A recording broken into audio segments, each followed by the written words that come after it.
Hello. അപ്പോൾ ദേ ഇന്ന് പണിമുടക്കായിട്ട് ഇന്ന് ആർക്കും ജോലിക്കൊന്നും പോകണ്ട. അപ്പോൾ അത് ഞങ്ങളെല്ലാവരും ഇന്ന് വീട്ടിലുണ്ട്. അപ്പോൾ ഇന്ന് ഒരു സദ്യ ഉണ്ടാക്കാമെന്ന് വിചാരിച്ച്. അപ്പോൾ ചേച്ചിയുടെയൊക്കെ വെഡ്ഡിങ് ആനിവേഴ്സറി ആയിരുന്നു കഴിഞ്ഞ ദിവസം. അപ്പോൾ ചേച്ചിക്ക് ഭയങ്കര ആഗ്രഹമൊന്നും സദ്യ ഉണ്ടാക്കാൻ, പക്ഷെ അന്ന് ഉണ്ടാക്കാൻ പറ്റിയില്ല. അപ്പോൾ ഇന്ന് ഉണ്ടാക്കാമെന്ന് വിചാരിച്ച്. അപ്പോൾ കാണിച്ചു തരാം.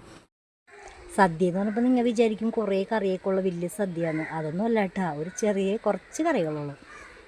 അത് വെച്ച് ചെറിയൊരു സദ്യ.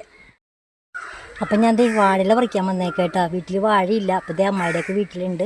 അപ്പോൾ അവിടെ നിന്ന് പറിക്കാമെന്ന് ഓർത്ത്.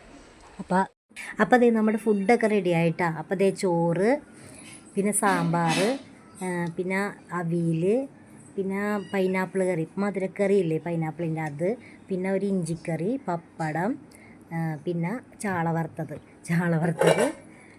സാധാരണ സദ്യക്ക് വയ്ക്കില്ല, എന്നാലും ചാള വറുത്തതും കൂടി എടുത്തിട്ടുണ്ട്. പിന്നെ പായസം, സേമിയോ പായസം ഉണ്ടാ. അപ്പോൾ എല്ലാവരും ചോറ് കഴിക്കാം. അപ്പം ഞാനും കഴിക്കട്ടെ. അപ്പോൾ എല്ലാവരും ചേട്ടനും ചേച്ചി അവരൊക്കെ കഴിച്ചിട്ട് അവർക്ക് വീഡിയോയിൽ വരാനായിട്ട് ഭയങ്കര നാണമാണ്. അപ്പോൾ അത് കാരണം അവരെടുത്തിട്ടില്ല. അപ്പോൾ ഞാൻ പായസവും കൂട്ടി, പപ്പടവും പഴവും പായസവും കൂട്ടി കഴിച്ച് നല്ല രസമുണ്ടായിരുന്നു. പായസം നല്ല ടേസ്റ്റ് ഉണ്ടായിരുന്നു. കറികൾ നല്ലതായിരുന്നു കേട്ടോ. അപ്പോൾ അടുത്ത വീഡിയോ ആയിട്ട് വീണ്ടും കാണാം. അപ്പോൾ എല്ലാവരും ചാനലൊന്ന് സബ്സ്ക്രൈബ് ചെയ്യണേ, ലൈക്ക് ചെയ്യണം, ഷെയർ ചെയ്യണം, കമൻറ്റ് ചെയ്യണം. Okay, thank you.